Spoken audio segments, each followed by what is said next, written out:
Alright, so I'm going to be talking about Rocketeer The Great Race. This was another comic from the Indie Hall my friend Chris sent me. Thanks once again, brother.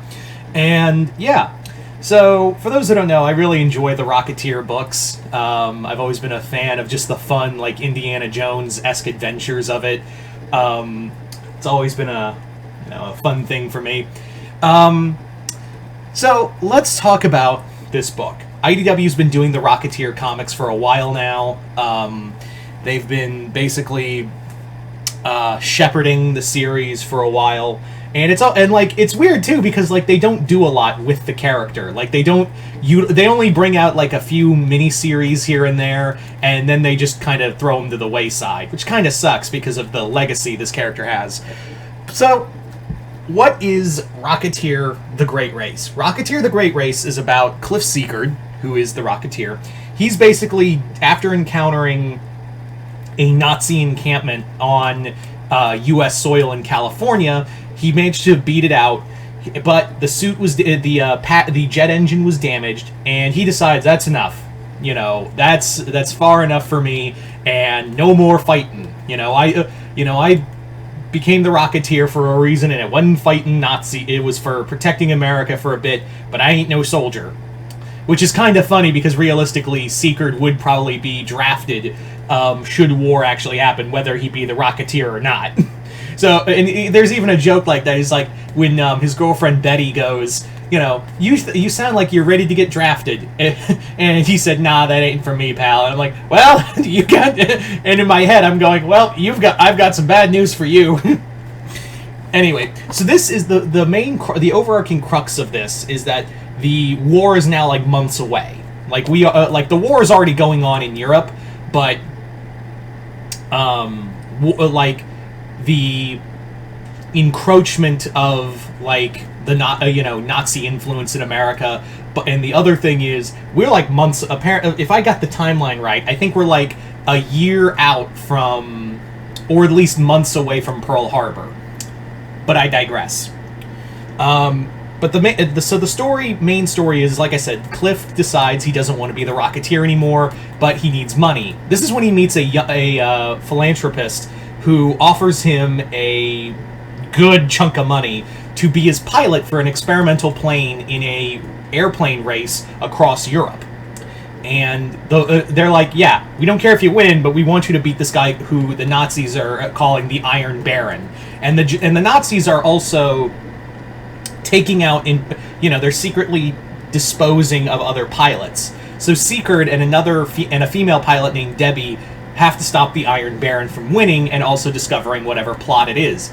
It's a pretty bare bones kind of basic story, but that's what I think I like about it. It's a 4-issue miniseries that actually feels well paced. Like all of it really does feel like it's a well paced book. It feels like nothing.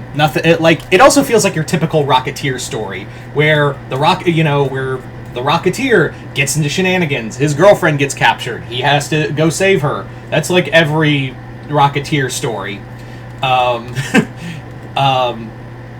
But it is fun. It has that fun Indiana Jones feel to it. In fact, there's also a Top Men reference. And I'm like, yeah, this clearly wanted to. You're wearing those references on your sleeves, aren't you? So that was kind of a big draw. There was that it does have that Indiana Jones-esque feel. I do like the other characters they show up, like the character of Debbie. The female pilot, she's a lot of fun. She's a great, like, sidekick for Cliff. The villain of the Iron Baron, he's there. Like, that, he's just really there to be the antagonist, and that's really kind of it. The comic itself is beautifully drawn and really does kind of capture that kind of, like, 1930s feel. It really has that, a really great aesthetic to it. Let me just see if I can find a good picture to kind of represent all of it. There we go.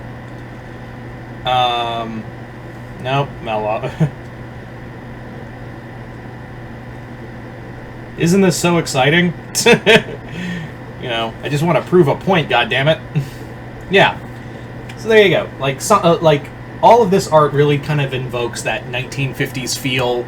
a 1930 like that 1930s feel of the era, and yeah, it's kind of like I said, it's your basic Rocketeer story. It is very, and also what's interesting is that for a 4-issue book, he's only the Rocketeer like 3 times. The second issue, he's like, yeah, I'm committed to not being the Rocketeer. I'm just going to be this pilot.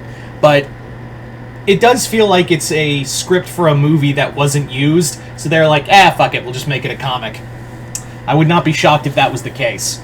Anyway, so that's my review of The Rocketeer, The Great Race. Would I recommend it? Yeah, if you really like those fun adventure books, like kind of fun 30s adventure, pulpy adventure books, and are a fan of the character, give it a look. Like I said, I feel like IDW really underutilizes the character and uses it for a niche audience, which is kind of true. Anyway, also, real quick, hey, IDW, to the good people of IDW, if you've managed to see this, can we get a IDW? Can you guys team up with Dynamite and do a Rocketeer versus the Shadow comic? You did one with the Spirit, so wouldn't hurt if you did the Shadow with Dynamite. Come on. You know you want to. Anyway, so there you go. Other than that, I hope you all enjoyed this review. I'm Mr. Multiverse. I'll see you next time in Multiverse.